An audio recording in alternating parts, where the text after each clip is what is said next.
자, 여러분 안녕하십니까? 저는 또 정희철 목사입니다. 오늘도 계속해서 복음주의의 하나의 분파인 청교도 복음주의에 대해서 살펴보도록 하겠습니다. 청교도 정말 우리에게 엄청나게 좋은 이미지, 또 좋은 면들 많고, 특히 이 청교도들의 그 삶이 정말 아름답거든요. 종교인 치고는 이들만큼 그렇게 삶이 아름다울 수가 없습니다. 그래서 일단 어떤 사람이 나쁜 행동을 하면 더 이렇게 분별하기가 쉬운데, 나쁜 행동을 안 하고 좋은 행동만 하면 비판하는 게 어렵거든요. 청교도에게도 좀 그런 메리트가 있습니다. 자, 청교도 운동의 그러니까 청교도 복음주의를 좀 살펴보도록 하겠습니다.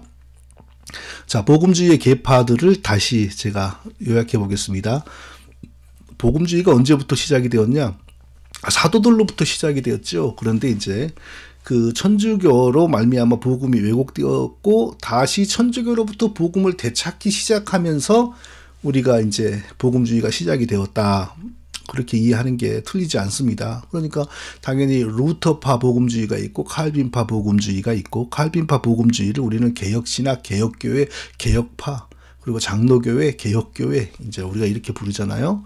그리고 그 종교개혁 운동이 이제 영국으로 어정쩡하게 건너갔잖아요. 왕의 결혼 문제로 말미암아 이제 시작이 되었는데, 영국에서는 성공회를 일으켰어요. 그러니까 성공회 복음주의를 일으켰고요.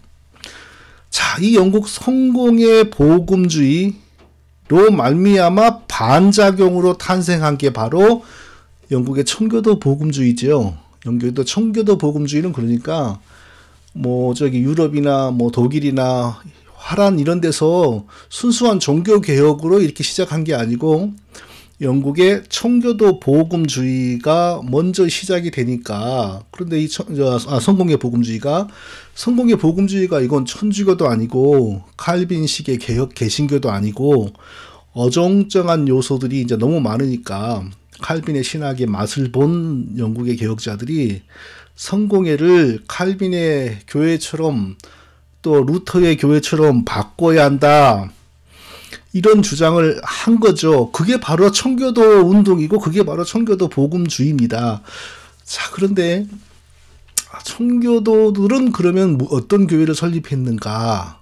청교도들은 회중교회를 설립했습니다. 청교도들은 회중교회를 설립했어요. 우리가 이것을 오해하는데, 청교도들이 장로교회를 설립한 것처럼 오해를 합니다. 장로교회하고 회중교회는 정치 시스템이나 그 교회의 운영 원리가 완전히 다릅니다. 그리고 1562년도에 이미 칼빈이 죽고 얼마 되지 않았을 때죠. 1564년인가?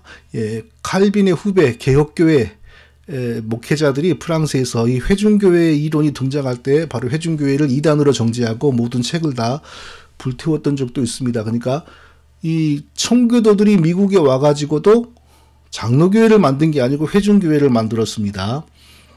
회중교회가 먼저 한 100년 동안 존재하면서 청교도 운동이 또 이어졌고, 장로교회는 한 100년 뒤에 스코틀랜드에서 신대륙으로 옵니다. 근데 불행하게도 장로교회하고 회중교회가 신대륙에서는 섞여집니다. 지금 우리가 장로교회 조상이라고 알고 있는 프린스턴 대학이 사실은 회중교회, 그러니까 조나단 에드워드의 후예들과 조나단 에드워드 살았을 때, 그리고 장로교회 조상들이 함께 만들었어요. 그래서 이상하게 이 신대륙에 와가지고는 회중교회 신앙이 장로교회 신앙하고 섞여버려요. 그러니까 지금 한국에서 청교도가 장로교회인 것처럼 최고의 개혁 신학인 것처럼 그렇게 여겨지고 있는 거죠. 굉장히 섞인 게 많아요, 거기에. 그리고 청교도 시대가 지나가면 영국에서 또 웨슬리의 감리교 운동이 일어나고, 또 1900년도 초에 미국에서 아주사를 시발로 하여 오순절 운동이 또 일어나지 않습니까? 그러니까 복음주의 계파들을 이렇게 크게 나누어 볼 수가 있습니다. 청교도 복음주의, 그러면 그 대표자들이 누굴까요? 윌리엄 퍼킨스로부터 시작하여 조나단 에드워드까지 아주 쟁쟁한 사람들이죠. 제가 이름 한번 불러볼게요. 윌리엄 퍼킨스, 윌리엄 에임스, 폴 베인스, 리처드 십스, 존 코튼, 존 프레스톤, 존 오웬, 쟁쟁하네요. 리차드 백스터, 토마스 구딘, 존 하우, 스티븐 차녹, 존 버년, 토마스 왓슨, 토마스 브룩스, 매튜 폴, 토마스 멘톤, 조나단 에드워드. 자, 이런 사람들이 바로 청교도 신학자들, 청교도 유명한 목회자들이고 바로 이런 사람들이 회중교회의 칼빈의 후예들이 이단으로 정죄했던 회중교회의 바로 조상들이라 그래야 될까요? 회중교회를 설립한 사람들이고 운영했던 사람들입니다. 자, 그러면 청교도 운동과 청교도주의, 청교도 복음주의 이게 같은 것이면서 조금 다를 수 있습니다. 아마 이런 설명은 처음 들어보셨을 겁니다. 그러면 도대체 청교도 복음주의는 언제부터 시작이 되었는가? 이 질문을 하면 대부분의 사람들이 청교도라는 말은 알아도 여기에 대해서 분명하게 모르는 경우들이 되게 많아요. 언제부터 청교도 복음주의가 시작이 되었지? 청교도 운동은 영국 성공회가 시작이 됨과 동시에 성공회를 좀 더 온전한 종교개혁 신학을 따르는 교회로 바꾸려고 하는 움직임 그 자체가 청교도 운동이거든요. 그러면 청교도 운동의 아주 독특한 신학과 청교도 독특한 신앙은 언제부터 시작이 되었느냐? 자, 이게 바로 청교도주의, 청교도 복음주의 이렇게 설명할 수 있는 거죠. 저는 그것이 1590년대부터, 그러니까 영국 성공회는 1534년에 시작이 되었죠. 그리고 성공회를 더 바꾸자 했던 청교도 운동이 시작이 되는데, 지금 우리가 알고 있고 추종하고 있는 청교도만의 독특한 신학은 언제부터 시작이 되었냐? 1590년대부터. 특히 하나의 사건을 표징을 꼽는다면 윌리엄 퍼킨스라고 하는 사람이 대표작 황금사슬이라고 하는 책이 출판되어서 보급되는 때로부터 청교도 신학이라고 하는 독특한, 이건 장로교 신학하고 다릅니다. 칼빈의 신학하고 다릅니다. 이거 좋게 말해가지고 칼빈의 신학을 계승하여 더 발전시켰다 그러는데 사실은 뿌리와 내용이 칼빈의 신학하고는 다릅니다. 예, 그런 게 1590년대부터 시작이 되고 그 선두주자는 바로 청교도 신학의 아버지라고 말하는 윌리엄 퍼킨스였다. 이렇게 제가 설명을 드립니다. 자, 그럼 청교도 운동의 형성 과정 다시 한번 요약해 보겠습니다. 1534년 헨리 8세가 수장령을 발표하여 영국의 교회는 더 이상 교황을 따르지 않는다. 내가 대장이다 했죠. 그 사람이 죽고 1547년에 그 사람의 아들 에드워드 6세가 왕이 되었습니다. 이때까지는 청교도주의, 청교도 복음주의라고 할 만한 신학이 등장하지 않아요. 계속 성공회를 좀 더 바꾸자 그런 원론적인 논의만 오고 가요. 근데 이 에드워드 6세가 오래 못 살고 일찍 죽었습니다.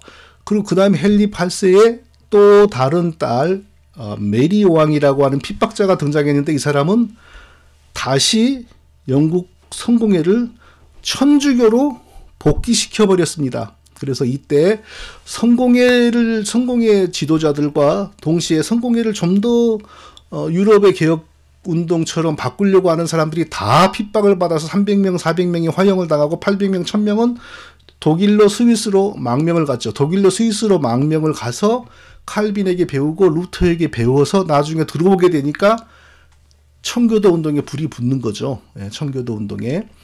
근데 메리 여왕도 오래 못 살고 그 다음에 또 헨리 8세의 또 다른 딸 엘리자베스라고 하는 여왕이 등장했죠. 엘리자베스 여왕이 1558년에 취임했는데 그리고 1603년에 죽죠.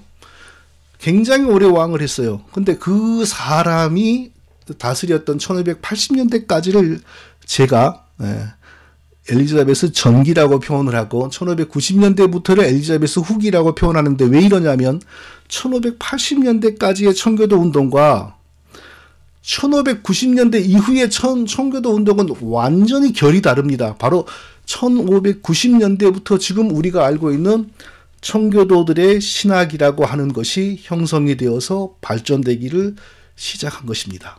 잘 들어보세요. 정말 자세하게 설명을 해야 되겠지만 자세하게 설명하면 너무 길어요. 그러면 듣고 있지를 못하더라고요. 우리가. 그래서 짧게 해야 될 것 같아요. 엘리자베스 여왕 초기에 전기에 어떤 일이 벌어집니까? 자, 엘리자베스라고 하는 여왕이 등장하니까 이제 종교개혁을 잘할 수 있겠다 하고 다 귀국했죠. 대륙에서. 근데 엘리자베스 여왕은 나는 천주교도 안 하고 개신교도 안 하고 그 중간 우리 아버지가 했던 성공의 길 중도로 갈 거야. 이렇게 가는 거예요. 그래서 자기가 아버지처럼 다시 성공회의 수장이 되고 또 온 나라는 내가 시키는 대로 예배드려 통일령을 발표하고 그리고 지금까지 영국 성공회 교회의 신앙 고백서가 되는 39개조, The 39 아티클을 만들었어요. 이제 완전히 그 성공회 길을 고착시키는 거죠. 그래서 성공회를 유럽의 칼빈주의과 같은 것으로 합시다라고 하는 사람들이 이때 300명 정도 추방이 돼요. 성공회와 총교도들의 본격적인 알력이 시작이 되는 거죠. 그리고 1663년에 제2논쟁, 요즘으로 말하면 개신교 목회자들이 로만 칼라를 입는 것이 좋은 것이냐. 로만 칼라 입는 것은 그 정신 상태에 바로 로마 교회의 흔적이다. 이런 논쟁이 있지 않습니까? 당시에도 똑같은 논쟁이 벌어졌어요. 그런데 안타깝게도 58대 59로 청교도들이 집니다. 져서 이제 엘리자베스 여왕이 드디어 성공회를 통하여 나라를 딱 잡게 되는 사건이 이제 벌어집니다. 그리고 1664년에 엘리자베스 여왕이 임명한 대주교 조지 파커라고 하는 사람이 논문에서 자꾸 영국 성공회에 저항하는 개혁자들을 향하여 퓨리탄, 까다로운 사람들, 자기들끼리만 청결한 사람들, 자 이런 용어를 사용을 해요. 바로 이 퓨리탄이라는 용어가 이제 청교도들을 의미하는 그 개혁자들을 의미하는 공식적인 용어로 이제 자리를 잡는 거예요. 그리고 1669년부터 아주 중요한 일이 벌어집니다. 캠브리지 대학의 교수였던 토마스 카트라이트라고 하는 목회자가 성공회 목회자입니다. 우리 성공회를 장로교회로 바꿔야 돼. 내가 성경을 연구해 보니까 장로교회가 가장 성경적인 교회야. 그래서 장로교회 운동이 퍼져요. 이것이 엘리자베스 여왕을 크게 자극을 했지요. 왜냐하면 장로교회 사상에 들어오면 자기 권력이 흩어집니다. 왜냐하면 교회는 교회, 왕은 왕이거든요. 장로교회에서. 왕은 인정하지만 왕이 교회까지 통치하는 것은 허락하지 않아요. 그러니까 안 되죠. 그래서 엘리자베스 여왕이 자기가 임명한 주교들과 함께 장로교회 운동을 벌이는 사람들을 극심하게 탄압하여서 1580년대 말에 가면 장로교회 운동이 이제는 표면적으로 끝나버립니다. 그러니까 더 이상 영국 성공회에 남아서 장로교회 운동을 하면 뭐 죽거나 인생 끝나는 거죠. 그래서 장로교회 운동이 사라져요. 표면적으로. 그러나 사실은 남아서 계속 다수의 청교도를 이루면서 가는 거예요. 나중에 청교도 혁명시대와 웨스트민스터 총회 때까지 이어지는데 숫자가 청교도들 가운데 제일 많아요.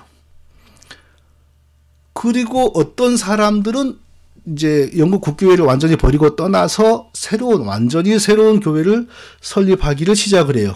바로 그때부터 청교도들의 회중교회 운동이 시작이 돼요. 근데 초기에 그 사람들은 다 사형당합니다. 처음에는. 나중에는 이제 점점 커지긴 해요. 그리고 성공회에 그대로 남아 있으면서 성공회 사람들하고는 안 부딪히면서 조용히 새로운 신학 운동을 하는 사람들이 또 나타나는데 그 대표적인 사람이 바로 청교도주의의 아버지, 청교도 신학의 아버지 윌리엄 퍼킨스라고 하는 사람입니다. 자, 윌리엄 퍼킨스를 통하여서 오늘날 우리가 청교도 신학이라고 하는 신학이 발전이 되는데 사실은 그 신학이 성경과 칼빈과 사도들의 신학을 훼손합니다. 자, 그것을 우리가 발견해야만 우리가 분별을 할 수 있습니다. 자, 그러면요, 이제 지금부터 정말 많이 설명을 해야 되겠지만 길면은 우리가 다 들을 수 없으니까 간단하게 청교도 복음주의의 특징이 뭔지를 제가 간단하게 요약하겠습니다. 자, 첫째, 청교도 복음주의의 특징은 회중주의다. 회중교회주의. 예. 자, 우리 일반 개혁교회는 장로교회나 뭐 개혁교회죠. 근데 청교도들은 물론 그 청교도 사상이 뭐 스코틀랜드에게도 전파되고 했지만 스코틀랜드 사람들은 장로교회를 철저하게 고수했고, 그러나 남쪽 잉글랜드에서 지금 우리가 말하는 청교도주의를 발전시킨 사람들은 처음에는 가만히 있었고 처음부터 나가서 회중교회를 세운 사람도 있지만 결국은 회중교회 안에서 만납니다. 회중교회는 어떤 교회냐면요, 목사도 회중에서 뽑아요. 목사도 회중에서 뽑는데 목사에게 특별한 권한이 있는 게 아니에요. 장로도 뽑아요. 근데 장로에게 특별한 권한이 있는 게 아닙니다. 그럼 누구에게 권한이 있냐? 모든 회중에게 권한이 있어요. 교회는 하나의 회중이다. 하나의 회중이 교회다. 해서 모든 중대사를 전체 회중이 모여서 결정을 해요. 그리고 이 회중에게 외부에서 누가 강요를 하거나 명령할 수 있는 기관은 없다. 회중은 독립적이고 회중은 스스로 교회를 운영한다. 자, 왜 이런 사상이 벌어졌을까요?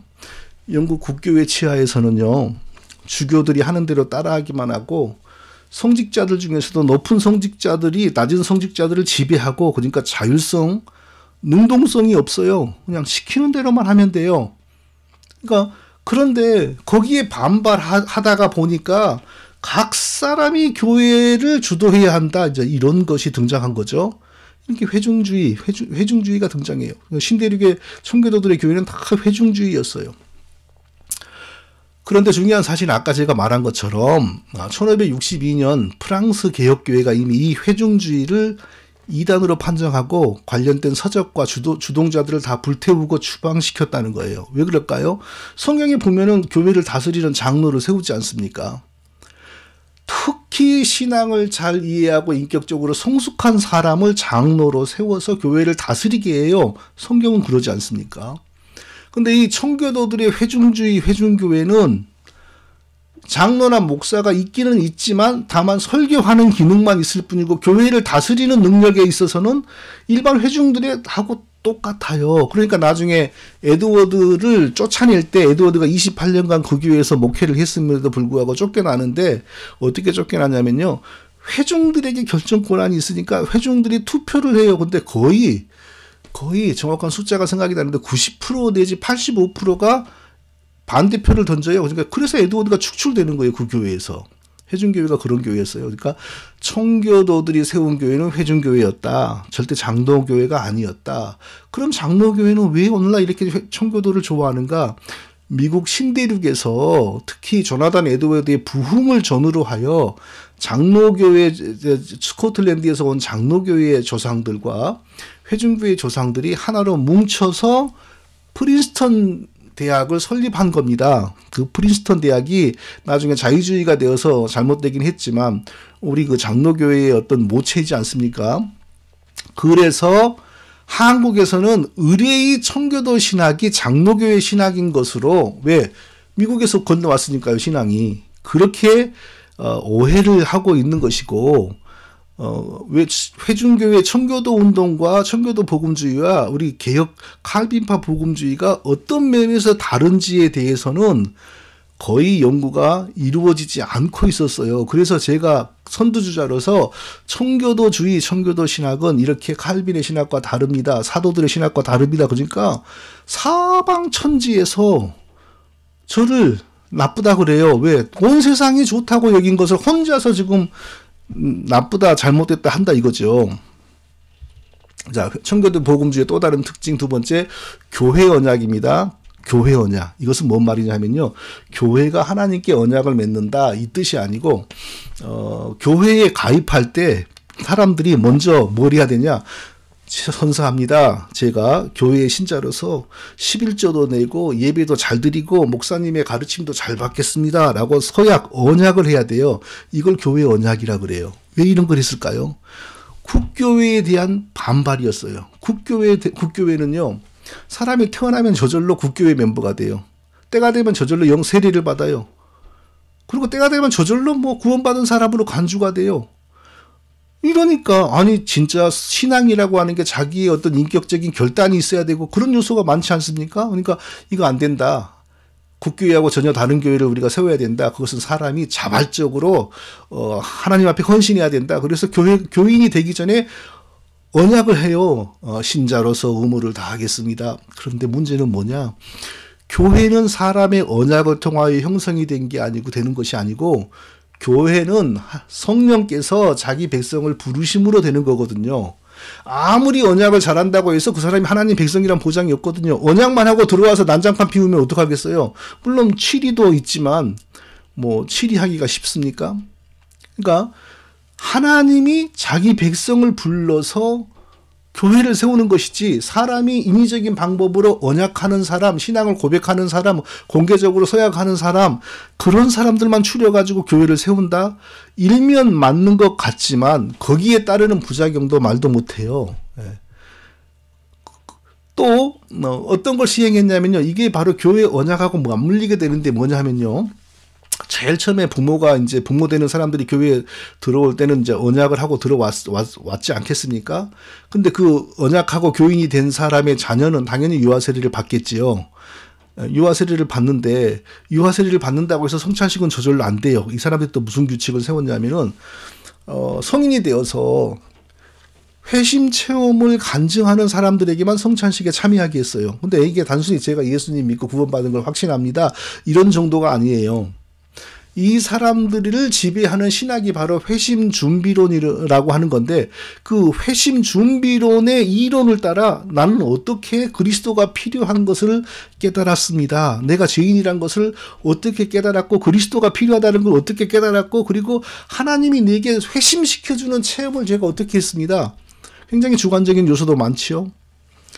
이런 걸 간증을 하라고 하니까 자 부모 세대는 자기들이 언약하고 교인이 되었지 않습니까? 자식 세대는 부모 때문에 유아 세례 받았어요. 근데 성인이 돼서 이 회심 체험 간증할 수 있는 사람이 자꾸 줄어들어요. 그리고 나중에 조나단 에드워드 막 이 무렵에 가면요. 교회 나오는 사람이 뭐 10명, 100명이라면 한 20명만 그 뭐 성찬식에 참여하고 그래요. 그러니까 나중에 어떤 일이 벌어지냐면요. 이 회심 체험 못해도 간증 못해도 그래도 저 자식들을 이방인으로 만들면 안 되니까 저 자식들에게 세례를 주도록 하자. 그래서 중도 언약이라고 하는 또 이론도 만들어내고요. 그러니까 비성경적인 인간의 제도를 만들어서 처음에 시행을 했는데 그게 제대로 안 되니까 또 타협을 해갖고 고치고 그리고 성찬식도 나중에는 회심 체험은 고사하고 사고 안 치고 교회만 다녀도 다 성찬식에 참여하자 이렇게 또 바꿔요. 왜? 교회 다니는데 성찬식에 못 참여하면 이상하잖아요. 그래서 사고만 치고 교회 다니면 또 성찬식에 참여하게 해요. 그러니까 가장 순결한 교회를 세워보겠다고 했는데 막상 안 돼요. 그게 100년, 50년 지나가니까 안 돼요. 그래서 자기들 다 이걸 고치게 돼요. 그래서 아무나 다 성찬식에 참여하게 되고 그 성찬식에 참여하고 교회 회원이 된 그런 방식으로 회원이 된 사람들에 의해서 조나단 에드워드도 물론 신학적인 문제가 많았습니다. 그러나 교인들이 그래도 어느 정도 구원받은 사람들이었다면 쫓아내지 않았겠죠. 근데 이런 식으로 다 세례를 받고 성찬을 받은 사람들이었기 때문에 에드워드를 그냥 쫓아내버려요. 뭐 누가 옳다 누가 틀렸다라고 딱 한마디로 말 못해요. 여러 가지가 얽혀 있습니다. 자, 제일 중요한 겁니다. 청교도 복음주의의 특징, 제일 중요한 거 언약 사상입니다. 자, 이게 바로 청교도 복음주의의 원동력입니다. 청교도 복음주의를 일으킨 게 바로 언약 사상이라고 하는 겁니다. 언약 신학. 언약이 뭡니까? 하나님이 자기 백성을 확실하게 가지시기 위하여 자기 백성을 부르시고 나는 너를 내 백성으로 삼을 거야 라고 맹세하고 약속하는 게 언약입니다. 성경에 분명히 언약이 있어요. 그런데 이 언약 사상을 청교도들이 특히 잉글랜드 국교회에 그대로 남아서 새로운 신학을 일으켰다고 그랬죠. 윌리엄 펑킨스라고 하는 사람이. 이 사람은 뭐 회중교회를 주장한다거나 그러면 당장 성공회로부터 또 제재를 받으니까 그런 거 주장하지 않았어요. 그냥 가만히 있었어요. 회심 체험을 주장한다거나 뭐 해야 한다거나 그런 것도 주장을 안 했어요. 왜? 하여튼 성공회하고 부딪힐 일을 하나도 안 하면서 조용히 신학 작업을 했어요. 자, 이 사람의 신학도 국교회에 대한 반발이었어요. 국교회 태어나면 자동적으로 국교의 신자가 돼요. 때가 되면 자동적으로 세례를 받아요. 자동적으로 구원받은 사람으로 간주가 돼요. 삶의 변화는 하나도 안 일어나요. 그건 이해가 돼요. 그런데 그 상황은 그랬다 할지라도 사람이 자기가 구원받기 위하여 노력을 해야 되고 자기가 자기 할 일을 해야만 하나님이 구원을 주신다 라고 신학을 만드는 것은 틀린 거거든요. 그건 기독교가 아니에요. 그런데 그 방향으로 나가요. 칼빈은 하나님의 예정, 하나님의 주권, 하나님의 은혜만 강조하니까 신자들이 국교의 신자들하고 똑같아져 버릴 위험성이 있다. 뭐 하나님이 예정된 사람은 구원을 준다 그러니까 신자들이 나태해지긴 마찬가지다. 그러면 안 된다. 장로교회 안 된다. 자, 새로운 사상을 만들어야 된다. 사람이 경건하게 살면서 하나님의 은혜를 구하고 자기 할 일을 해야 하나님으로부터 구원의 은혜를 받는다.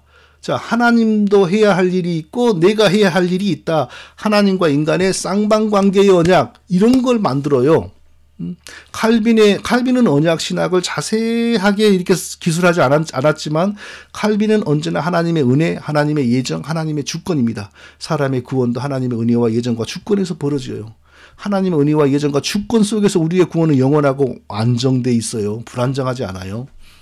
자, 근데 그렇다고 해서 칼빈이 사람은 이렇게 잠이나 자고 하나님은 구원 준다 이거 아니거든요. 근데 칼빈의 신학을 잘 몰랐던 모양이에요. 그래서 칼빈의 신학을 그대로 수용하지 않고 사람의 행위와 사람의 역할과 사람의 조건과 사람의 능동성을 강조하는 언약을 만들어요. 언약 신학을.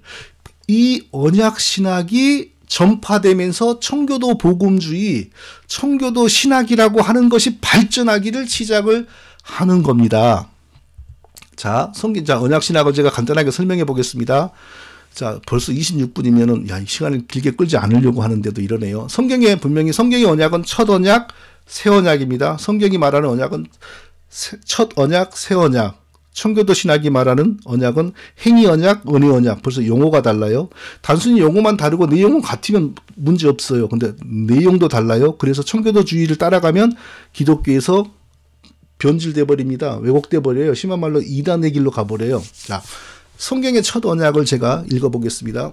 히브리서 9장 15절을 보면 그는 새 언약의 중본이 이는 첫 언약 때의 범한 죄를 속하려고 주구사 부르심을 입은 자들로 하여금 영원한 기업의 약속을 얻게 하려 하심이니라. 자, 여기서 두 종류의 언약의 명칭이 등장하죠. 그는 새 언약의 중본이 이는 첫 언약 때의 범한 죄를 속하려고. 첫 언약에 의하여 죽음을 당하게 된 하나님이 하나님 백성을 예수 그리스도가 다시 살려내는 새 언약.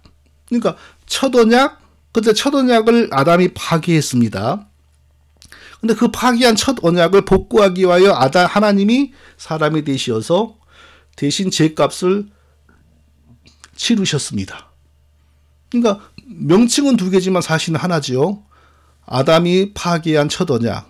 하나님이 아담을 자기 백성으로 만드시고 영생도 주시고 이제부터 너는 영원히 내 백성해라. 나는 영원히 너희 하나님이 되마 하고 인격을 걸고 약속을 하셨어요. 근데 아담이 그걸 안 지켰어요.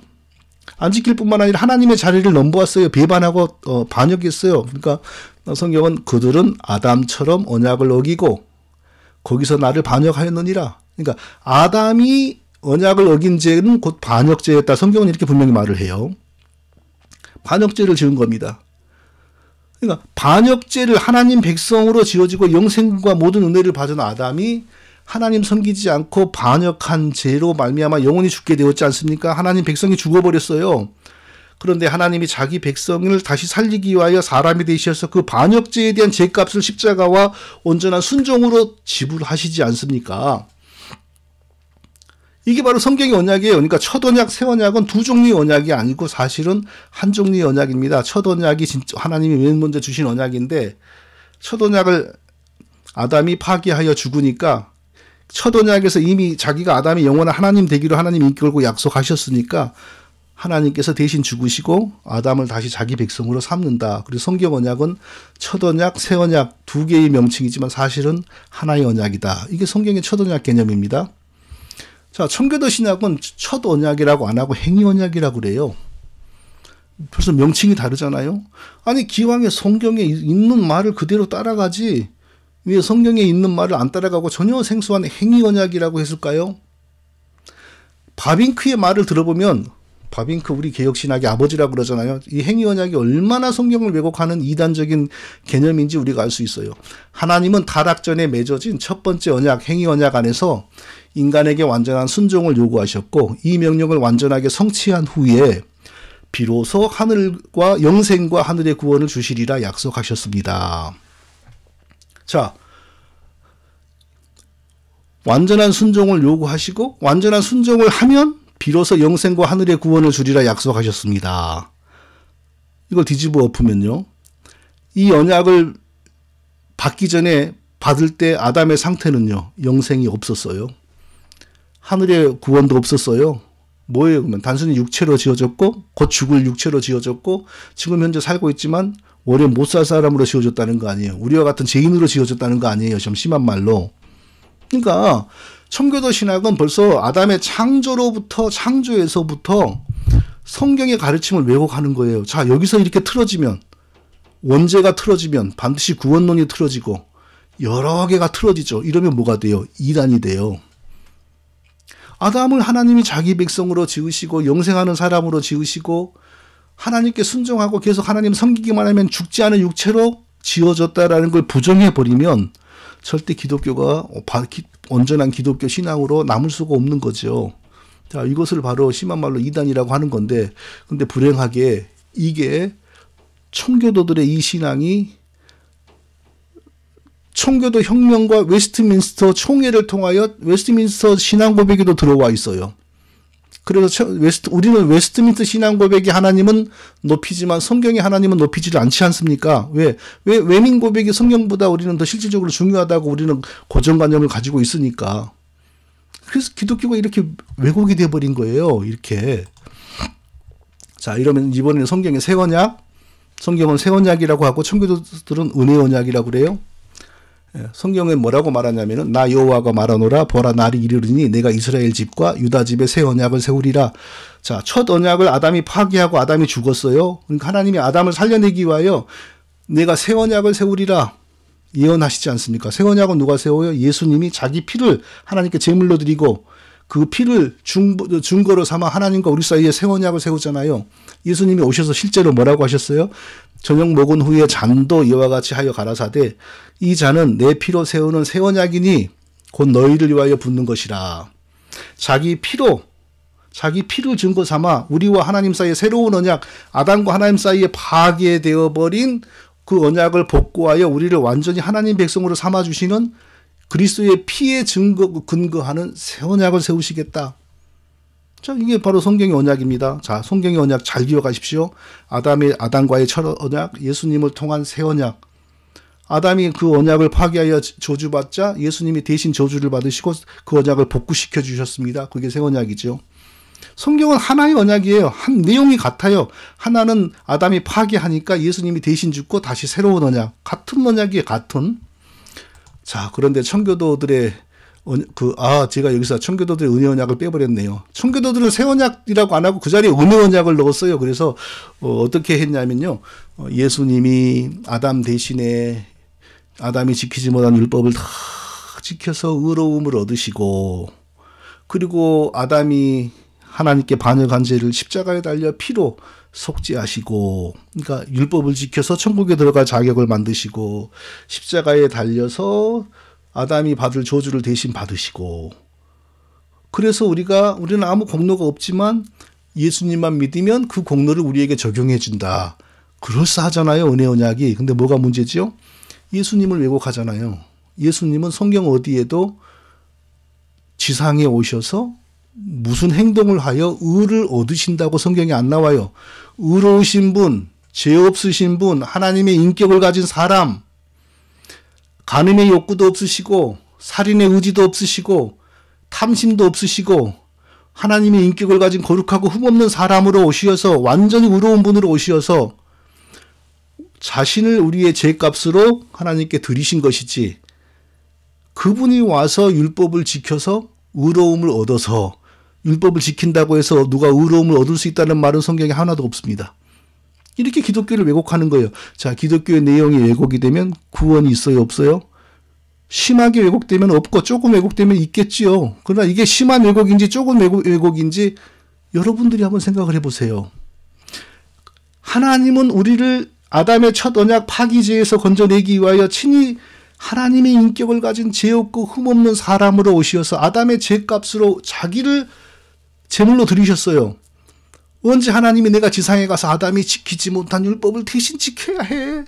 나도 간음의 욕구가 있고 나도 살인의 욕구가 있지만 나는 아담처럼 안 하고 나는 율법을 다 잘 지킬 거야. 하나님이 그렇게 막 노력하시면서 율법을 다 지켜서 이제 나는 영생할 수 있는 자격을 얻었다.